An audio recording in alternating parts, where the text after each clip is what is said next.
ಗಜದ ಪದ ಘಟ್ಟಣೆಯ ಬಹಳಂ ಭುಜದ ಒಲು ರಥಚಕ್ರಗತಿಯಲಿ ಗಿಜಿ ಗಿಜಿಯ ಮಾಡಿಸಿದ ಖೇಚರ ಚಟುಲ ಪಟು ಭಟರ ವಿಜಯನಲ್ಲ ಸುರಪುರದ ಮೌರಜಿಗನಾವೆಡೆ ಕುರುಬಲದ ಗಜ ಬಜದ ಗರುವನ ತೋರೆನು ತೂಳಿದನು ಕಲಿಪಾರ್ಥ. ಸರೋವರದಲ್ಲಿ ಕಮಲ ಅರಳಿತು, ಮದ್ದಾನೆ ನುಗ್ಗು ಬಿಡಿತು. ಮದ್ದಾನೆ ನುಗ್ಗಿದ ಕಮಲದ ಕೊಳದಂತೆ ಆಗಿಬಿಡುತ್ತಂತೆ. ಜಿಗಿ ಜಿಗಿ ಜಿಗಿ ಜಿಗಿ ರಕ್ತ ಮಾಂಸ ಮಯವಾಗಿ ಹೋಯ್ತಂತೆ. ಆಗ ಹೇಳ್ತಾ ಇದ್ದಾನೆ, ಅನ್ಯಾಯವಾಗಿ ನೀವು ಪ್ರಾಣ ಒಪ್ಪಿಸಬೇಡಿ. ಅವರಿದಾನಲ್ಲ ಸಂಗೀತ ಮೊದಲೇಗಾರ, ದೇವಸಭೆಯಲ್ಲಿ ಸಂಗೀತ ಆದರೆ ಮೃದಂಗ ಬಾರಿಸ್ತಾನಲ್ಲ, ಅದನ್ನು ನೋಡಿದ ನಿಮ್ಮ ಅವನು ಸ್ವಲ್ಪ ಕರೀರಿ, ಸುಮ್ಮನೆ ಪ್ರಾಣ ಒಪ್ಪಿಸ್ಬೇಡಿ ಅಂತ ಹೇಳ್ತಾ ಇದ್ದಾನೆ. ಅವನು ಬರಲಿ ಅಂತ. ನಮಗ್ ಬೇಕಾಗಿರ್ತಕ್ಕಂಥದ್ದು ನಿಮ್ಮ ಪ್ರಾಣ ಅಲ್ಲ, ನಮ್ಮ ದುರ್ಯೋಧನಾದಿಗಳ ಬಿಡುಗಡೆ. ಆದ್ರಿಂದ ಅವನು ಕರೀರಿ, ಬಿಟ್ಬಿಟ್ರಿ ನೀವು. ವ್ರಾತಾಧುನಾಸೌ ನವಿಸಿಜ್ಯತೆ ಚೇತ್ ತಥಾ ಪ್ರಸನ್ನಹ್ಯತು ಗಂಡಿ ಭೂಮೆ. ಒಂದೇ ಮಾತು ಹೇಳಿದ. ಇದು ಬಹಳ ಚೆನ್ನಾಗಿ ಪರ್ಯಾಯ ಹೋಗ್ತಾ ಅಂತಾರೆ. ಇದಕ್ಕೆ ಬಹಳ ಚೆನ್ನಾಗಿದೆ. ನಮ್ಮ ಸಹೋದರರನ್ನ ಒಳ್ಳೆ ಮಾತಿಂದ ಬಿಟ್ಕೊಡಿ. ಬಿಟ್ಕೊಡದೇ ಇದ್ರೆ ನನ್ನ ಗಾಂಡೀವ ಸಿದ್ಧವಾಗಿದೆ. ಯಾತಕ್ಕೆ ಸಿದ್ಧವಾಗಿದೆ? ಯಥಾ ಮಹೇಂದ್ರ ಪರಿಗೃಹ್ಯ ವೀಣಾಂ ಸ್ವಬಾಹು ಕೀರ್ತಿಂ ಸ್ವಯಮೇವ ಗಾಯೇತ್. ಮುಂದೆ ಇಂದ್ರನ ಕೀರ್ತಿ ಹಾಡೋದಕ್ಕೆ ಯಾರೂ ಇಲ್ಲ. ಆಗ ವೀಣೆ ಹಿಡ್ಕೊಂಡು ಯಥಾ ಮಹೇಂದ್ರ ಪರಿಗೃಹ್ಯ ವೀಣಾಂ ಸ್ವಬಾಹು ಕೀರ್ತಿಂ ಸ್ವಯಮೇವ ಗಾಯೇತ್. ವೀಣೆ ಹಿಡ್ಕೊಂಡು ತನ್ನ ಕೀರ್ತಿನ ತಾನೇ ಬಾರಿಸ್ಕೋಬೇಕು, ತಾನೇ ಹಾಡ್ಕೋಬೇಕು. ಹಾಗೆ ಮಾಡ್ತೀನಿ ಅಂತ ನೋಡಿ. ಚೋಕೆ ಆಗಿದೆ ಅಂತ. ಅವನು ವಿನಯ ಬಾರಿಸೋಕ್ಕೂ ಅವನೇ, ಹಾಡ್ಕೊಳ್ಳೋನು ಅವನೇ ಅಂತ. ಗಂಧರ್ವ ಕುಲ ಉಳಿಸೋಲ್ಲ ಅಂತ ತಾತ್ಪರ್ಯ. ಈ ತಾತ್ಪರ್ಯದಿಂದ ಬರ್ಲಿ, ಮೊದ್ಲೇ ಯಾರ ಬರ್ಲಿ ಕಣ್ರಿ ಅಂತಂದಾಗ ಆಗ ಅವರು ಗಾಬರಿಯಿಂದ ನೀವು ಬರ್ಬೇಕಂತೇಂದ್ರು. ಈಗ ಚಿತ್ರಸೇನ ಭೇಟಿ ಕೊಡ್ತಾ ಇದ್ದಾನೆ. ಬಹಳ ಚೆನ್ನಾಗಿದೆ ಈ ಚಿತ್ರಸೇನಿಗೂ ಅರ್ಜುನಿಗೂ ಮಾತು. ಅಳವಿಯಲಿ ಕೈ ಮಾಡಿ ಖೇಚರರಳಿಗರು ಮುಮ್ಮುಳಿತರಾದರು. ಬೆಳಗಿದವು ದಿವ್ಯಾಸ್ತ್ರಧಾರೆಗಳ ಕಿಳದಿಗೂ ತಟವಾ. ತಳಪಟದೊಳಾಸೆರೆ ಸಹಿತ ಕೈ ಚಳಕದಲ್ಲಿ ತೆಗೆದೆಸುತ್ತ ಸಮರಕ್ಕೆ ಮಲೆತು ನಿಂದನು ಚಿತ್ರಸೇನನು ಪಾರ್ಥನಿದಿರಿನಲಿ. ಬಂದು ಅನೇಕ ಗಂಧರ್ವ ವೀರರು ಅರ್ಜುನನ ಬಾಣಕ್ಕೆ ತುತ್ತಾಗಿ ಮುಮ್ಮಳಿತರಾದರು. ಮುಂಚೆನೆ ಸತ್ತೋಗ್ಬಿಟ್ರು. ಆಕಾಶ ತುಂಬ ಅರ್ಜುನನ ಬಾಣದ ಆ ಪ್ರಕಾಶ ಬೆಳಗ್ತಾ ಇದೆಯಂತೆ. ದಿವ್ಯಾಸ್ತ್ರಧಾರೆ ಆಕಾಶದಲ್ಲಿ ಬೆಳಗ್ತಾ ಇದೆಯಂತೆ. ಆಗ ಚಿತ್ರಸೇನ ಸೆರೆ ಸಮೇತ, ಅಂದ್ರೆ ಅವರು 26 ಜನರನ್ನು ರಥದಲ್ಲಿ ಹಿಂಗಟ್ಟು ಕಟ್ಟಿ ಮಲಗಿಸ್ಬಿಟ್ಟಿದ್ದಲ್ಲ, ಕೈಸೆರೆ ಸಮೇತ ಚಿತ್ರಸೇನ ಎದುರಿಗೆ ಬಂದ. ತಾನು ಬಾಣ ಹೊಡ್ಕೊಂಡು ಬಂದವನು. ಪಾರ್ಥ ಅವರವರಿಗೆ ಪರಿಚಯ ಇದೆಯಲ್ಲ, 5 ವರ್ಷ ಜೊತೆಯಲ್ಲಿ ಸಂಗೀತ ಕಲ್ತು ಅಂತಾನೆ ಅವ್ರ ಹತ್ರ. ಪಾರ್ಥ ಏನು ಕರೆಸಿದೆಯತ್ತ ಅಂತ. ಅದಕ್ಕೆ ಪಾರ್ಥನಿಗೆ ಸಿಟ್ಟು ಬಂತು. ಏನು ಕರೆಸಿದ್ದ ಅನ್ನೋಣ. ಏನು ಮಾತು ಅದು ಕುಚೋದ್ಯದ ಮಾತು. ಅವನು ಏನೋ ಕರೆಸಿದ್ರಂತೆ, ಬರ್ಬೇಕು ಅಂದ್ರಂತೆ, ಬಂದಿದ್ದೀನಿ ಏನು ಅಂದಾಗ ಬಿಡು ಸೆರೆಯನು ಅವಗಡೆಯತನವೆಮ್ಮೊಡನೆ ಸಲ್ಲದು. ಅವಗಡೆಯತನವೆಮ್ಮೊಡನೆ ಸಲ್ಲದು. ಸೂಳೆಯರ ಸುರೆಗುಡುಹಿಗಳ ಸರವಾದಿಗಳ ಸೇರುವೆಯಲೊಪ್ಪುವುದು. ಪಡೆಯನು ತನಾರಾಚದಲ್ಲಿ ಬಲನ ಎಡನ ಕೀಲಿಸಿ ಪಿಂಗುಡಿಯ ಮುಂಗುಡಿಯ ಕಟ್ಟಿದ ನಂಬಿನಲಿ ಖಚರಾಧಿಪನ ರಥವ. ಬಹಳ ಶೋಕಾಗಿದೆ. ಬಿಡು ಸೆರೆಯ. ಏನ್ ಕುಚೋದ್ಯ ಮಾಡ್ತೀಯೇನು? ನೀನ್ ದೇವಲೋಕ ಅಂತ ಮಾಡ್ಕೊಂಡ್ಬಿಟ್ಯಾ? ನಿಮ್ ಸಂಗೀತಗಾರರ ಆ ಸಭೆ ಒಳಗೆ ಮಾತಾಡೋ ಹಾಗೆ ಅಂತ ಮಾಡಿದೇನು? ಬಿಟ್ಟು ಹೋಗೋ. ಏನ್ ಕರೆಸಿದ್ದು ಅಂತ ಕುಚೋದ್ಯ ಮಾಡ್ತೀಯ? ಬಿಡು. ನಿನ್ನ ದೊಡ್ಡಸ್ತಿಗೆ ನಿನ್ನ ಗರ್ವ ನಮ್ಮ ಮುಂದೆ ನಡೆಯೋದಿಲ್ಲ. ನಿಮ್ಮ ಜಬರ್ದಸ್ತ್ ಏನಿದ್ರು ಕೂಡ ಆ ಹೆಂಡ ಕುಡುಕರು ಇದಾರಲ್ಲ ಅವ್ರಿಗೆ, ಅದಕ್ಕೆ ಸುರರು ಅಂತ ಹೆಸರು. ಸುರರು ಅಂದ್ರೆ ಹೆಂಡ ಕುಡಿದವರು ಅಂತ. ಹೆಂಡ ಕುಡಿದವರು ಮುಂದೆ ಕುಣಿತ ಹಾಕೋರು ಸರಸ್ತ್ರೀಯರು, ಅವರ ಮುಂದೆ ಸರಿಗಮ ಪದ ನಿಸ ಹೇಳ್ತಕ್ಕಂಥ ಹಾಡುಗಾರರ ಮುಂದೆ ನಿಮ್ಮ ಈ ಜಬರ್ದಸ್ತಿಗೆ, ಈ ಕುಚೋದ್ಯ ನಮ್ಮಂಥ ವೀರರ ಮುಂದೆ ನಡೆಯೋದಿಲ್ಲ.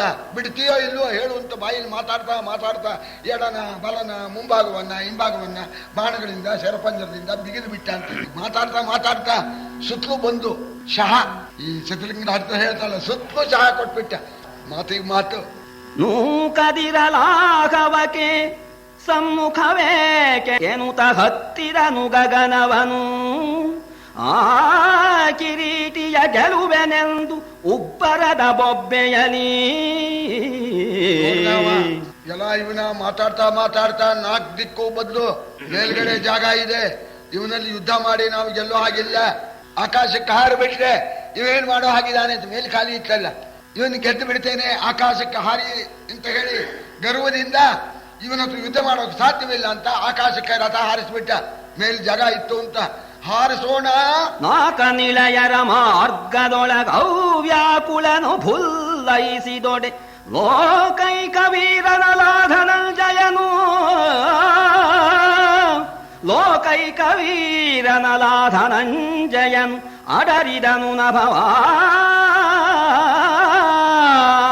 ಸುಖ ಆಯ್ತು, ಆಕಾಶಕ್ಕೆ ಹಾರಿ ಬಿಡ್ತೇನೆ ಅಂತ ಹಾರಿ ಹೋಗೋಣ. ಲೋಕೈಕ ವೀರ ಪಾರ್ಥ ತಾನು ಕೂಡ ರಥವನ್ನ ಮೇಲಕ್ಕೆ ಹಾರುವಂತ ಆಕಾಶಕ್ಕೆ ಹಾರಿಬಿಟ್ಟಂತೆ. ತಾನು ಕೂಡ ಆಕಾಶವನ್ನ ಏರಿ ಬಿಟ್ಟು ಹೇಳ್ತಾ ಇದ್ದಾನೆ, ಎಲವೋ ಕೌರವ ಸಹಿತ ಕಮಠನ ಕೆಳಗೆ ಧ್ರುವ ನಿಮ್ಮೇಲೆ ಹೊಕ್ಕರೆ ಕೊಲುವೆನಲ್ಲದೆ ಬಿಡುವೆನೆ ಫಲ ನಿಲ್ಲು ನಿಲ್ಲೆನುತ ತುಳುಕಿದನು ಕೆಂಗೋಲನು ಇನ ಮಂಡಲಗೆ ದಿಗ್ಭ್ರಮೆಯಾಯಿತು.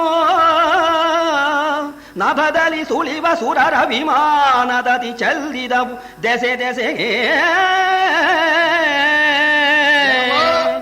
ಕೌರವ ಸಮೇತನಾಗಿ ಈಗಲೇ ಹೇಳಿಬಿಡ್ತೇನೆ, ಕಮಠನಿಂದ ಕೆಳಗೆ ಎಲ್ಲದಕ್ಕಿಂತ ಕೆಳಗೆ ಕೂರ್ಮ ಅಂತ. ಅವನ ಕೆಳಗೆ ಹೊಕ್ಕೊಂಡ್ರೂ ಬಿಡೋದಿಲ್ಲ. ಎಲ್ಲದಕ್ಕಿಂತ ಮೇಲೆ ಧ್ರುವಮಂಡಲದಿಂದ ಮೇಲೆ ಹೊಕ್ಕೊಂಡ್ರು ಕೂಡ ಬಿಡೋ ಹಾಗಿಲ್ಲ ಅಂತ ಸೆರೆ ಸಮೇತವಾಗಿ. ಸೆರೆ ಬಿಟ್ರೆ ನೀನು ಬದುಕಿದೆ, ನಿಲ್ಲು ನಿಲ್ಲು ಅಂತ ಹೇಳಿ ಆಗ ಅಕ್ಷಯ ಬಾಣಗಳನ್ನ ತನ್ನ ಬಿಲ್ಲಿನಲ್ಲಿ ತುಳುಕಿ ಬಿಟ್ಟಂತೆ. ಕೆಂಪಾಗಿರ್ತಕ್ಕ ಗರಿ ಕಟ್ಟಿರ್ತಕ್ಕ ಬಾಣಗಳನ್ನು ಹೂಡಿ ಪ್ರಯೋಗ ಮಾಡಿಬಿಟ್ಟ. ಏನು ಹೇಳೋಣ, ಇನಮಂಡಲಕ್ಕೆ ದಿಗ್ಭ್ರಮೆಯ ಆಯ್ತು. ಅದು ಎಲ್ಲ ಕಡೆನೂ ತುಂಬ್ಕೊಂಡ್ಬಿಡ್ತು. ಆ ಅರಣ್ಯನಿಗೂ ಅನುಮಾನ, ಸಾರಥಿಗೆ ಯಾವ ಕಡೆ ಹೋಗ್ಬೇಕು ಅಂತ ನಂಗೂ ಅನುಮಾನ ಅಂದ. ಅವರು ಪೂರ್ವದಿಂದ ಪಶ್ಚಿಮಕ್ಕೆ ಬರಬೇಕು, ಪೂರ್ವ ಯಾವುದು ಪಶ್ಚಿಮ ಯಾವುದು ಕಾಣೋ ಹಾಗೆ ಇಲ್ಲ, ಎಲ್ಲ ಆಕಾಶ ಮಂಡಲವಿಲ್ಲ. ಆಯ್ತೋ ಬಿಡ್ತಾ, ಇದು ಕವಿಗಳ ಜೋಕು. ಕಟ್ಟಿದ್ದಾರೆ ಮೆಟ್ಟಿದ್ದಾರೆ ಅಂತ, ಇದು ಸಮುದ್ರಕ್ಕೆ ಸೇತುವೆ ಕವಿಗಳು ಕಟ್ಟಿದ್ರು ಅಂತ ಕವಿಗಳು ಹೇಳಿದ್ದಾರೆ. ಕಟ್ಟಿದ್ದಾರೆ ಅಂತ ಮೆಟ್ಬಿಟ್ಟ ಕಿರಾತನ್ನ ಅಂತ ಹೇಳ್ತಾರೆ. ಈಶ್ವರನ್ ಮೆಟ್ಟೋಕ್ ಆಗತ್ತೋ ಅಂದ್ರೆ ಕವಿ ಮೆಟ್ಟಿಸಿದಾನೆ ಅಂತ ಸರಿ ಹೇಳ್ತಾರೆ. ಹಾಗೆ ಆಗ ಸೂರ್ಯಮಂಡಲಕ್ಕೆ ದಿಗ್ಭ್ರಮೆ ಆಯ್ತಂತೆ. ವಿಮಾನದ ಸಂಚಾರ ಬಂದು, ಆಕಾಶದಲ್ಲಿ ಜಾಗ ಇದ್ರೆ ವಿಮಾನ ಹೋಗೋದು, ಆಕಾಶ ನಿರವಕಾಶ, ಆಕಾಶದಲ್ಲಿ ಅವಕಾಶವೇ ಇಲ್ಲ. ವಿಮಾನ ತತಿ ಚೆಲ್ಲಿದವು. ತಿರುಗಿ ನಿಂತನು ಖಚರಪದಿ ನಿಷ್ಠುರವಿದೆ ನೈ ಪಾರ್ಥ. ನೀ ಕಡು ಮರುಳೋ ಮೂಢನೋ ಜಡನೋ ಪಿತ್ತಭ್ರಾಂತಿ ವಿಹ್ವಲನೋ ದುರದ ಕೌತುಕ ಗರಳ ಮೂರ್ಛಾಂತರಿತ ಹೃದಯನೋ ನಿಲ್ಲು ಚಾಪದ ಶರವನುಪಸಂಹರಿಸಿ ನಮ್ಮಯ ಮಾತ ಕೇಳೆಂದ. ಆಗ ಇನ್ನು ಅವಕಾಶ ಇಲ್ಲದೆ ಹೋಯ್ತು. ತಿರುಗಿದ ಯುದ್ಧಕ್ಕೆ ಚಿತ್ರಸೇನ ಆಗ ಹೇಳ್ತಾ ಇದ್ದಾನೆ, ಪಾರ್ಥ ಏನಪ್ಪ ನೀನೇನು ಪೂರಾ ಹುಚ್ಚನೋ ಅಥವಾ ಅರ್ಧ ಹುಚ್ಚನೋ, ಯಜ್ಞನೋ ದಡ್ಡನೋ ಮೂರ್ಖನೋ, ಅಥವಾ ಯುದ್ಧವೆಂಬತಕ್ಕ ಆಸಕ್ತಿಯ ಆ ವಿಷ ತಲೆಗೆ ಏರಿಬಿಟ್ಟು ಈ ರೀತಿಯಾಗಿ ಹೊಡಿಬೇಕು ಕಡಿಬೇಕು ಅಂತ ಕೆಲವರಿಗೆ, ಅಥವಾ ಪಿತ್ತಗಿತ್ತ ನೆತ್ತಿಗೆ ಏರಿದೆಯೋ ಸ್ವಲ್ಪ ತಡೆಯ, ನಾನು ಕೇಳ್ತಕ್ಕಂಥ ಪ್ರಶ್ನೆಗೆ ನೀನು ಉತ್ತರ ಕೊಡು, ಆಮೇಲೆ ಹೊಡೆಯುತ್ತೆ ನೋಣ. ಆಗಲಿ ನಿಲ್ಲಿಸಿದ್ದೀನಿ, ಏನು ನಿನ್ನ ಪ್ರಶ್ನೆ? ನನ್ನ ಪ್ರಶ್ನೆಗೆ ಉತ್ತರ ಕೊಟ್ಟು ಆಮೇಲೆ ಬಾಣ ಹೊಡೆಯ ನೋಣ. ಅರ್ಜುನ ಹೊಡೆತಕ್ಕ ಬಾಣವನ್ನು ವಾಪಸ್ ತಗೊಂಡ, ಹೇಳು ಅಂತಂದ.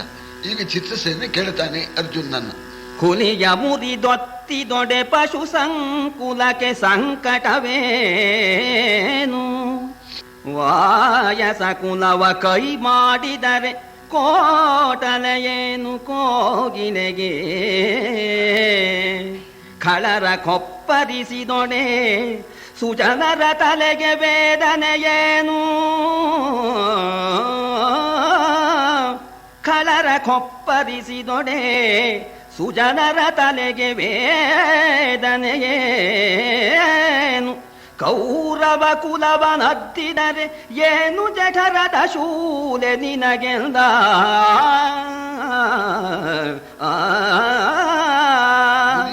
ಕೊಂದು ಹಾಕಿದರೆ ಪಶುಗಳಿಗೆ ಸಂಕಟಕ್ಕೆ ಕಾರಣ ಇದೆಯೇ ಅಂತ ಸಂತೋಷ ಪಡ್ಬೇಕು. ಸದ್ಯ ನಮ್ಮ ಶತ್ರು ಹೋಯ್ತಲ್ಲ ಅಂತ.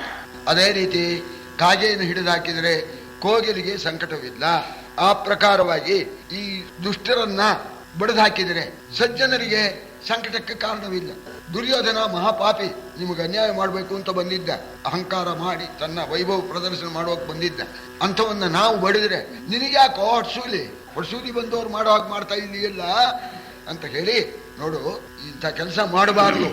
ಹೋದ ಮಾರಿಯ ಕರೆದು ಮನೆಯೊಳಗಾದರಿಸಿದವರುಂಟೆ, ನೀರಲಿನಾದ ಕೆಂಡವನು ಉರುಗಿ ಮುಡಿದವರುಂಟೆ ಮಂಡೆಯಲಿ. ಕೈದು ಮುರಿದೊಡೆ ಹಗೆಗೆ ತಂದಯ ಕೈದು ಕೊಟ್ಟವರುಂಟೆ, ಕೈದು ಮುರಿದೊಡೆ ಹಗೆಗೆ ತಂದಯ ಕೈದು ಕೊಟ್ಟವರುಂಟೆ. ಕುರುಪತಿ ತೀದಡೆ ಈತನ ಬಿಡಿಸಿಕೊಂಬಿರೆ ಲೇಸುಲೇಸೆಂದ. ಈ ಕವಿಗಳು ಕೆಲವು ಲೋಕ ಸಂಪ್ರದಾಯನು ತಮ್ಮ ಕಾವ್ಯದಲ್ಲಿ ಸೇರಿಸ್ತಾರೆ. ಇಲ್ಲಿ ಒಂದು ಸ್ವಾರಸ್ಯವಾಗಿ ಹೇಳ್ತಾನೆ, ಹೋದ ಮಾರಿಯ ಕರೆದು ಮನೆಯೊಳಗೆ ಆಧರಿಸಿದವರುಂಟೆ. ಈ ಹಿಂದೆಲ್ಲ ಈ ರೋಗಾದಿಗಳಿದೆಯಲ್ಲ, ಅದಕ್ಕೆಲ್ಲ ಒಂದು ದೇವತೆ ಅಂತ, ಆ ದೇವತೆ ನಾವು ಪೂಜೆ ಮಾಡಿದ್ರೆ ಆ ರೋಗ ನಾವು ಬರೋಲ್ಲ. ಅದು ಬಂದು ಹೋಗ್ಬಿಟ್ರೆ, ಮುಂದಕ್ಕೆ ಹೋಗ್ಬಿಟ್ರೆ, ಮುಂದಿನ ಊರಿಗೆ ಹೋಗ್ಬಿಟ್ರೆ ಅದು ತಿರ್ಗಾ ಹಿಂದಿನ ಊರಿಗೆ ಬರೋಲ್ಲ ಅಂತ. ಸರಿ, ಒಬ್ಬನು ಸರಿ ಮಾರಿ ಹಿಂಗೆ ಬಂದ್ಬಿಡ್ತಂತೆ. ಆ ಸಾಲ್ ಬಿಟ್ಟು ಇನ್ನು ಮುಂದಿನ ಸಾಲಿಗೆ ಹೋದ್ರೆ ಹಿಂದಿನ ಸಾಲಿಗೆ ಬರೋದಿಲ್ಲ. ಇದು ಮಾರಿ ಸ್ವಭಾವ. ಮಾರಿ ಹೋಗ್ಬಿಟ್ಲಂತೆ. ಯಾವನೋ ಒಬ್ಬನು, ಮಾರವ ಹೋಗ್ಬಿಟ್ಯಾ, ನಮ್ಮನಿ ಬಾ ತಾಯಿ ಅಂತ ಹೋದ ಮಾರಿಯನ್ನ ಕರ್ಕೊಂಡ್ಬಂದ ನಡುಮನೆಯಲ್ಲೇ ಮನೆ ಹಾಕಿ ಕೂರಿಸಿ, ತಾಯಿ ಇಲ್ಲೇ ಕಾಯಮ್ಮಾಗಿ ಇರು ಅಂತ ಹೇಳಿದ್ದಂತೆ. ಹಂಗಾರ ಮಾಡ್ತಾರನು. ಹೋದ ಮಾರಿಯ ಕರೆದು ಮನೆಯೊಳಗೆ ಆಧರಿಸಿದವರುಂಟೆ. ಇಬ್ಬರು ಶತ್ರುಗಳು ಯುದ್ಧ ಮಾಡ್ತಾ ಇದ್ರು, ಇಬ್ಬರ ಕೈಯಲ್ಲೂ ಕತ್ತಿ ಇತ್ತು. ಆ ಶತ್ರುವಿನ ಕತ್ತಿ ಮುರಿದಾಗ್ಬಿಡ್ತು. ಅಯ್ಯ ಪಾಪ, ನಿನ್ ಕತ್ತಿ ಹೋಗ್ಬಿಡ್ತು ಕಣ, ತಗೊಳ್ಳೋ ಅಂತ ಕೊಡ್ತಾರೆ. ಯಾಕೆ? ತನ್ನ ಕಲಿಸ್ಕೊಳ್ಳೋಕೆ. ಬುದ್ಧಿಗಿದ್ದೇನು ಅಂತ ಇದ್ದಾನೆ. ತನ್ನ ಕತ್ತಿ ಕೊಡೋದು ಉಂಟೆ. ಇಂಥ ಕೆಲಸ ಮಾಡ್ತಾರೇನೆಯ? ಒಳ್ಳೆ ಕೆಲಸ, ಲೇಸು ಒಳ್ಳೆ ಕೆಲಸ ಮಾಡ್ತಾ ಇದ್ದೀರಿ ನೀವು. ಜನಪನೀತಿಯೋ ಮೇನು ಬೋಳೆಯತನವೋ ಬಿಲುಜಾಣಿಕೆಯೋ ಬಿಂಕವೋ ನಿನಗೆ ಕದನದ ಕಲುಗೆಯೋ ನಾವರಿಯ ಬಿದನೀಗ. ಬನಕೆ ಮರಳೈ ಮರುಳೇ ನೀ ಬನಕೆ ಮರಳೈ ಮರುಳೇ. ಪುದು ಮನೆಯ ಕಾವನು ಹದ್ದು ಹಿಡಿದರೆ ಮನಕದವ ಮಾಡುವರೇ ಬಿಜಯಂಗೈಯಿ ನೀವೆಲ್ಲ. ಕೇಳ್ತಾನ, ಜದಪ ನೀತಿಯೋ, ಇದೇನು ರಾಜನೀತಿ ಈ ರೀತಿ ಮಾಡ್ಬೇಕು ಅಂತ ಹೇಳ್ತಾ ಇದೆಯೋ, ಅಥವಾ ಮೇಣು ಬೋಳೆಯತನವು ಅಂತ ದೊಡ್ಡಸ್ತಿಗೆ ಅಂತ, ಅಥವಾ ಬಿಲ್ಲು ವಿದ್ಯೆಯಲ್ಲಿ ನಾನು ಜಾಣ ಅಂತ ಅದನ್ನ ಪ್ರದರ್ಶನ ಮಾಡ್ತಾ ಇದೆಯೋ, ಅಥವಾ ಗರ್ವದಿಂದ ಈ ರೀತಿ ಮಾಡ್ತಾ ಇದೆಯೋ, ಅಥವಾ ಯುದ್ಧ ಕಲಿಬೇಕು, ಯುದ್ಧದ ಕಲಿಕೆಗಾಗಿ ಈ ರೀತಿ ಕೆಲಸವನ್ನ ಮಾಡ್ತಾ ಇದೆಯೋ ನನಗಂತ ಅರ್ಥವಾಗ್ತಾ ಇಲ್ಲ. ಯಾವನೋ ಒಬ್ಬ ಮನೆ ಕಟ್ಟಿದ, ಹೊಸ ಮನೆ ಕಟ್ಟಿದ, ಹಾವು ಬಂದು ಸೇರ್ಕೊಂಡ್ಬಿಡ್ತು. ಹದ್ದು ಬಂದು ಹಾವು ಹಿಡ್ಕೊಂಡು ಹೋಗ್ಬಿಡ್ತು. ಅಳ್ತಾ ಕೂತಿದ್ದ, ಏನ್ರಿ ಮನೆ ಕಟ್ಟಿದ್ದೆ, ಹಾವು ಬಂತು ಹದ್ದು ಹಿಡ್ಕೊಂಡು ಹೋಗ್ಬಿಡ್ತಲ್ಲ ಅಂತ ಅಳ್ತಾ ಇದ್ದಲ್ಲ. ಬಹಳ ಚೆನ್ನಾಗಾಯ್ತು, ನಾಳೆ ಗೃಹ ಪ್ರವೇಶ ಮಾಡ್ಕೋ ಅಂತ. ಹಾಗೆ ಶತ್ರು ಹೋದ ಅಂತ ಸಂತೋಷ ಕೊಡ್ಬೇಕು. ಇಂಥ ಸಂದರ್ಭದಲ್ಲಿ ಈ ರೀತಿಯಾಗಿ ನೀನು ಮಾಡ್ತಾ ಇದೆಯಲ್ಲ, ಹೋಗು ಬುದ್ಧಿ ಇಲ್ಲ ನಿಂಗೆ, ಹೋಗ ಅಂತಂದಾಗ ಅರ್ಜುನ ಅಂದ, ಎಷ್ಟೇ ಆಗಲಿ ನಾಟಕದವರು ಮಾತೇ ಮಾತು. ಅರ್ಜುನ ಹೇಳ್ತಾ ಇದ್ದಾನೆ, ದೇವಲೋಕದಲ್ಲಿ ನಾಟಕದಲ್ಲಿ ಪಾರ್ಟ್ ಮಾಡೋರು ತಾನೆ ಇವರು. ನಟರಲ ನೀವು ಅಸುರಪುರ ಚಾವಟೆಯರೈ ಚತುರೋಕ್ತಿಗಳ ಲಟ ಮಟಿಸಿದರೆ ನಾ ಮರಳುವೆನೆ ಬಿಡು ಬಿಡು ಸುಯೋಧನನ. ನಟರಲ್ಲ, ಬಹಳ ಚೆನ್ನಾಗಿದೆ ಈ ಪದ್ಯ. ನಟನ ಸ್ವಭಾವ ಹಾಗೆ. ನಾಟಕದವರು ಅಂದ್ರೆ ಅದೊಂದು ತರನೇ, ಟಿವಿನೇ ಬೇರೆ. ಅವರು ಮಾತಾಡಿ ಮೋಸ ಮಾಡಿಬಿಟ್ಟಿದ್ದಾರೆ. ನಟರಲ್ಲ ನೀವು, ದೇವಲೋಕದ ನಟರು ಮತ್ತು ಜಾರರು ಅಪ್ಸರಶ್ರೀ ಜೊತೆಯಲ್ಲಿ ಅಂಥವ್ರು ನೀವು ಒಳ್ಳೆ ಸ್ವಾರಸ್ಯವಾಗಿ ಮಾತಾಡಿ ಹೋಗುವಾಗ ಬುದ್ಧಿ ಇಲ್ಲ ನಿಂಗೆ ಹೋಗಂತ ಒಳ್ಳೆ ಮೃದುವಾಗಿ ಮಾತಾಡಿ ಓಡಿಸ್ಬೇಕು ಅಂತ ಹೇಳಿ ಈ ರೀತಿಯಾಗಿ ಮಾತಾಡ್ತಾ ಇದೀಯಾ. ಬಿಡು ಬಿಡು ಸುಯೋಧನನ, ನಿನ್ನ ಈ ಚಾತುರ್ಯದ ಜಾಣತನದ ಮಾತಿಗೆ ನಾನು ಬಿಟ್ಟು ಹೋಗ್ತಕ್ಕಂಥವನಲ್ಲ. ಬಿಡು ದುರ್ಯೋಧನನ್ನ. ನನ್ನ ಪ್ರಶ್ನೆಗೆ ನೀನು ಉತ್ತರ ಕೊಡು. ನೀವು ಮಾಡ್ತಕ್ಕಂಥ ಕೆಲಸ ನ್ಯಾಯವೇ ಹೇಳು. ಈಗ ನಾನು ಕೇಳಿದ್ದಲ್ಲ, ಇದೇನು ರಾಜನೀತಿಯೇ? ಇದು ಯಾಕೆ ಹೀಗೆ ದೊಡ್ಡ ಹೀಗೆ ಮಾಡ್ತಾ ಇದೀಯಾ? ಯಾಕೆ ಹೀಗೆ ಮಾಡ್ತಾ ಇದೀಯಾ? ಇಂಥ ಕೆಲಸ ಮಾಡಬಹುದು, ನನಗೆ ಉತ್ತರ ಕೊಡು ಅಂತ. ನೋಡಿ, ಭೀಮನಿಗೂ ಅರ್ಜುನಿಗೂ ಇದೇ ವ್ಯತ್ಯಾಸ. ಸರಿ, ಅರ್ಜುನ ಅಂತ ನನ್ನ ಹತ್ರ ಪ್ರಶ್ನೆ ಕೇಳಬೇಡ. ನಮ್ಮ ಅಣ್ಣ ಹೇಳಿದ್ದಾರೆ, ಅದರಿಂದ ನಾನು ಬಿಡಿಸೋದಕ್ಕೆ ಬಂದಿದ್ದೀನಿ. ಅಣ್ಣ ಹೇಳಿದ್ದು ನಮಗೆ ವೇದವಾಕ್ಯ. ನೋಡಿ ಎಷ್ಟರ ಮಟ್ಟಿಗೆ ಅಣ್ಣನಲ್ಲಿ ಭಕ್ತಿ ಇದೆ ಅಂತ ಅನ್ನೋದನ್ನ ಅರ್ಜುನ ಹೇಳ್ತಾ ಇದ್ದಾನೆ. ನಮ್ಮ ಅಣ್ಣನ ಆಜ್ಞೆ ಆಗಿಬಿಟ್ರೆ ಕಟು ಮಧುರ ಉರಿಸೀತ ಅತಿ ಸಂಕಟವು ಸುಖ ವಿಷವಮೃತವು ಆವುದು ಘಟಿಸಿದು ಅಗ್ರಜನಾಜ್ಞೆಗಿದು ನಮಗೆ ಎಂದನಾ ಪಾರ್ಥ. ಕಟು ಮಧುರ, ಖಾರ ಕೊಟ್ರೆ ಸಿಹಿ ಅಂತ. ನಮ್ಮ ಅಣ್ಣ ಮೆಣಸಿನ್ಕಾಯಿ ಕೊಟ್ಟು ಅರ್ಜುನ ಸಿಹಿಯಾಗಿದೆ ತಿನ್ನು ಅಂದ್ರೆ ತಿಂದು ಬಹಳ ಮಧುರವಾಗಿದೆ ಅಂತ ಹೇಳ್ತೇನೆ ಅಂತಾನೆ. ಅಣ್ಣನ ಮೇಲೆ ಎಷ್ಟು ಭಕ್ತಿ ಇದೆ ಅಂತ ಇಲ್ಲಿ ವ್ಯಕ್ತವಾಗುತ್ತೆ. ಕಟು ಮಧುರ, ಉರಿ ಶೀತ, ಸಂಕಟ ಸುಖ, ವಿಷ ಕೊಟ್ರೆ ಅಮೃತ. ಧರ್ಮವಾಗಲಿ ಮೇನು ಜಗದಲ ಧರ್ಮವಾಗಲಿ, ರಾಜಮಂತ್ರದ ಮರ್ಮವಾಗಲಿ, ನೀತಿ ಬಾಹಿರವಾಗಲದು ಮೇನು. ಧರ್ಮಪುತ್ರನ ಬೆಸನು ವೈದಿಕ ಧರ್ಮವೇ ಮಗದು, ಧರ್ಮಪುತ್ರನ ಬೆಸನು ವೈದಿಕ ಧರ್ಮವೇ ಮಗದು. ರಾಜಮಂತ್ರದ ನಿರ್ಮಲಿನ ಮತವು ಯಮಗೆ ಬೇರೊಂದಿಲ್ಲ ಮತವೆಂದ. ಧರ್ಮವಾಗಿರ್ಬೋದು, ಅಧರ್ಮವಾಗಿರ್ಬೋದು, ನೀತಿ ಸಮ್ಮತವಾಗಿರ್ಬೋದು, ನೀತಿ ಒಪ್ಪದೇ ಇರ್ಬೋದು, ನಮಗದೆಲ್ಲ ಮುಖ್ಯವಲ್ಲ. ಧರ್ಮರಾಜನ ಆಜ್ಞೆ ಯಾವುದೋ ಅದು ನಮ್ಮ ಧರ್ಮ. ಧರ್ಮರಾಜನ ಆಜ್ಞೆಯೇ ನಮಗೆ ರಾಜಮಂತ್ರ. ಅವನು ಹೇಳಿದಂತೇನೆ ನಾನು ನಡ್ಕೊಳ್ತಕ್ಕಂಥವನು. ನಮಗೆ ಬೇರೆ ಇಲ್ವೇ ಇಲ್ಲ. ಧರ್ಮರಾಜ ಹೇಳಿದ್ದೆ ವೇದವಾಕ್ಯ. ಆದ್ದರಿಂದ ನುಸುಳು ಗಂಡಿಗಿದಲ್ಲ ಕೌರವ ವಸುಮತೀಶನ ನಕಟ ಬಿಡು, ನಿನ್ನುಸುರಿಗುಬ್ಬಸವ ಮಾಡೆನು ಅಂಗ್ರಿಗಳಾಣೆ ಧರ್ಮಜನ. ಮಸಗುವರೆ ಹಿಡಿಧನುವನು ಎನುತ ಎಬ್ಬಿಸಿದ ನವಿರಳ ಶರವನು, ಆತನ ಮುಸುಕಿದವು ಮುಕ್ಕುರಿಕಿದವು ರಥ ಸನ್ನಿವೇಶದಲ್ಲಿ. ಅಲ್ಲ ಅಂತ ಈ ರೀತಿ ಹೇಳಿ ತಪ್ಪಿಸ್ಕೊಂಡು ಬಿಡ್ಬೇಕು ಅಂತ ನೀನು ಜಾರ್ಕೊಳ್ತಕ್ಕಂಥ ಕಂಡಿ ಅಲ್ಲ ಇದು. ವಾಸ್ತವವಾಗಿ ನಮ್ಮ ಧರ್ಮರಾಜನ ಅಪ್ಪಣೆಯನ್ನು ಪಾಲಿಸೋದಕ್ಕೆ ನಾನು ಬಂದಿದ್ದೇನೆ. ಧರ್ಮರಾಜನ ಅಪ್ಪಣೆ ಕೌರವರನ್ನು ಬಿಡಿಸಿಕೊಂಡು ಬರಬೇಕು ಅಂತ. ಆದ್ದರಿಂದ ನೀನು ಒಳ್ಳೆ ಮಾತಿಂದ ಆ ಕೌರವರ ಸೆರೆಯನ್ನ ಬಿಡು. ಧರ್ಮರಾಜನ ಪಾದದ ಆಣೆಯಾಗಿಯೂ ನಿನಗೆ ನೋವನ್ನ ಉಂಟು ಮಾಡೋದಿಲ್ಲ. ಒಳ್ಳೆ ಮಾತಿಂದ ಬಿಟ್ಕೊಡು. ಎಲ್ಲ ಯುದ್ಧ ಮಾಡ್ತೇನೆ ಅಂತ ಹೇಳ್ತೀಯೋ ಹಿಡಿ ಅಂತ ಬಾಯಲ್ಲಿ ಹೇಳಿಬಿಟ್ಟು ಬಾಣಗಳನ್ನು ಹೊಡೆದು ಬಿಟ್ಟಂತೆ. ಬಾಣ್ ಮುಚ್ಕೊಂಡ್ಬಿಡ್ತಂತೆ. ಅವನ ರಥದ ಸುತ್ತಲೂ ಕೊನೆಗೆ ಹೊಡಿಲಿಲ್ಲ.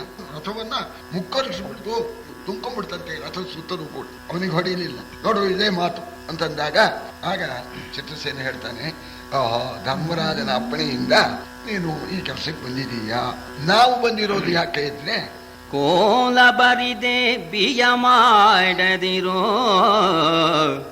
ಏಳು ಫಲುಗುಣ ಮರಳು ನೀದಿಟ ಕೇಳುವರೆ ನಾವಿವನ ಕಟ್ಟಿದೆವು ಇಂದ್ರನಾಜ್ಞೆಯಲೇ. ಪಾಲಿಸ ನಿಮ್ಮಯ್ಯ ಬೆಸಸಿದನು, ಪಾಲಿಸ ನಿಮ್ಮಯ್ಯ ಬೆಸಸಿದನು.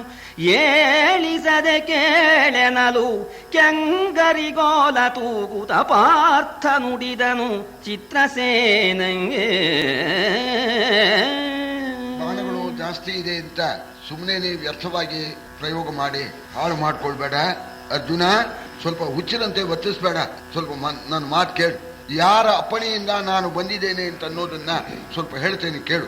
ತನ್ನ ವೈಭವವನ್ನ ನಿಮ್ಮ ಮುಂದೆ ತೋರಿಸಿ ನಿಮಗೆ ಸಂಕಟ ಉಂಟು ಮಾಡಬೇಕು ಅಂತ ಹೇಳಿ ದುರ್ಯೋಧನ ಆ ಚತುರ್ವಿಧವಾದ ಸೈನ್ಯವನ್ನು ತಗೊಂಡು ಬಂದ. ಅದನ್ನು ನೋಡಿ ದೇವೇಂದ್ರ ಈ ರೀತಿ ಪಾಂಡವರಿಗೆ ಸಂಕಟ ಪಡಿಸೋದಕ್ಕೆ ದುರ್ಯೋಧನ ಬರ್ತಾ ಇದ್ದಾನೆ, ಅವನು ಹೋಗಿ ಕೈದು ಮಾಡ್ಕೊಂಡು ಬಾ ಅಂತ ದೇವೇಂದ್ರ ನಂಗೆ ಅಪ್ಪಣೆ ಕೊಟ್ಟ.